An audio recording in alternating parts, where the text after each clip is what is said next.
Hi guys! So, welcome back again naman YouTube channel. For today's vlog ay after ng busy dito, busy doon, bili dito, bili doon sa 9:26. Kahapon sobrang lakas ng ulan dito sa amin. Holding yung ulan. Pero hindi tayo napapahuli kasi na 26 ngayon at nakapag-grocery ako sa awa ng Diyos.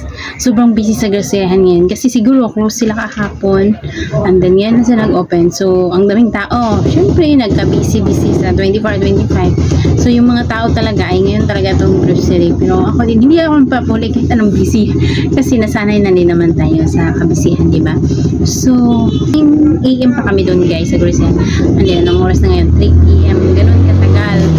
Ganun ka ano yung pilihan kasi malayo-layo din naman 45 minutes din yung biyahe punta doon at buti na lang meron tayong sasakyan, bilis na lang yung ulan napupuntahan talaga natin saan or ano yung mga gusto natin bilhin saang part ng ng city, diba? Kunwari malayo-layo napupuntahan natin unless pag mamamasahe tayo or manana or sasakay tayo ng mga sasakyan ng hirap kasi ganyan kami tupi.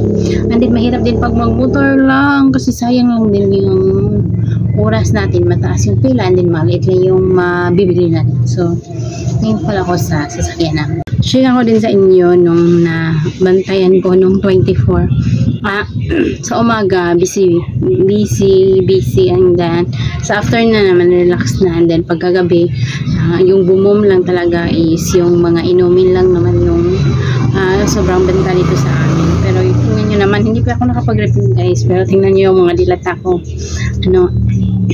halos kompleto pa, diba? Tingnan nyo, konti lang yung mga nakuha and then yung Nestle cream ko bumenta naman, yung mga pasta na pang spaghetti bumenta din, yung mga pang macaroni din okay din bumenta konti, pero hindi talaga yung naubos na kasi nakapag-ready na tayo, unlike dati na parang hindi pa natin alam.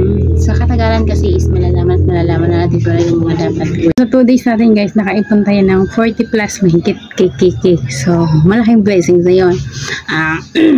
Laking tulong na rin yun. Kung maganda sana kung ganyan lagi araw-araw, no? Napaka-laki ng smile natin pag ganyan yung kitaan natin every day. So, pero kung ganun man, napaka-bless pa rin natin kasi hindi tayo nagsi-zero. Unlike sa iba, diba? Maliit lang yung kinikita kahit ano na, diba? Depende naman kasi yan sa location din naman. At napaka-thankful natin kasi inaano talaga tayo na. At ngayon naman pa New Year, meron pa naman akong dami ko pa rin alak guys kasi nakapag-ipon na talaga or ako, nakapag-ready na kasi ako. Kaya, nag-refill na ako kahapon, hindi naman masyadong busy kahapon. Inom lang talaga yung napakabenta sa akin ngayon guys. As in, kaya hindi ako masyadong nagpapagod masyado kasi nga, hindi yung chichirya ang nagpapabisi. Kung may mga bibili man ng chichirya, kasama na yun sa mga inumin, mga alak at mga juices. Yan. Ang mga cans, hindi masyadong nangungub. Yun. Yung bumili din ako ng bigas ngayon kasi konti na yung bigas natin at sobrang mahal ng bigas, hindi pa ako bumibili ng madamihan. Tagdadalawang klase lang and then yung mura, yun lang.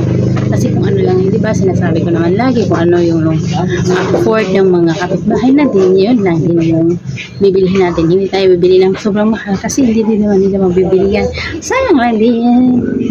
So kakainin na naman natin yun. And then yung love fruit ko guys, kasi sobrang benta. Napapawaw ka talaga. At sobrang thankful ko din sa mga pamangkin ko kasi sila yung nagre-repack ng mga paminta, yung mga asin, oil, at mga sugar. Yun, tinutulungan nila ako. Laking tulong talaga din nila. Lalo ng ice guys, sila yung laging, kaya hindi ako masyadong nahihirapan ngayon kasi nandito sila tumutulong sa akin. Mas maganda pala talaga pag may katulong ka, diba? Kasi hindi ka na mahihirapan masyado unlike dati pagkatapos kong magtinda kahit sobrang pagod na sa gabi, magre-repack pa na ako. Unlike ngayon, nakakatulong din sila sa pag-busy na time. Yan. Thankful din ako sa kanila. And then, meron din silang regalo galing sa atin kasi syempre, para gaganahan din sila magtrabaho. Yeah, dumating din yung pinabili ko na mga soft drinks. Red Horse 1.5 at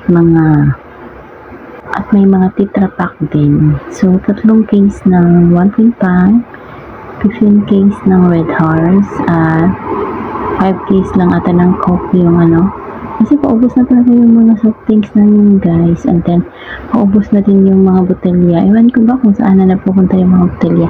Bakit kaya wala ng botelya ngayon? Ang hirap nang maghanap kasi hindi na inauwi ng iba tinatago na nila sa bahay nila, parang sila na yung may-ari, ganun talaga. So ito yung mga nabayaran ko sa Red Horse, 8,536.50 cents. At iba din yung sa Coca-Cola kasi ibang tindahan din yung binilhan ko.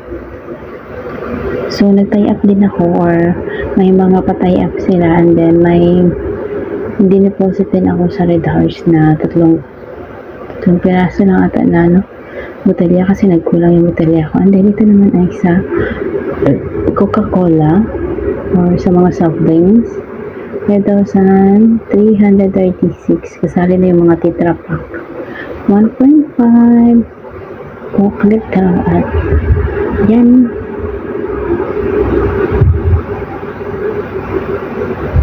And then ito naman yung price dito sa amin. Ang laki ng diferensya guys. So, tinignan ko lang siya kung magkano yung diferensya. Halos 18 to 20 yung diferensya ng price nila dito at doon. Pero maganda pag may sasakyan ka, pero kung wala kang sasakyan, wala kang ibang choice, bumili na lang dito. Kaya usually pag wala talagang sasakyan, dito na ako bumibili. Pero ngayon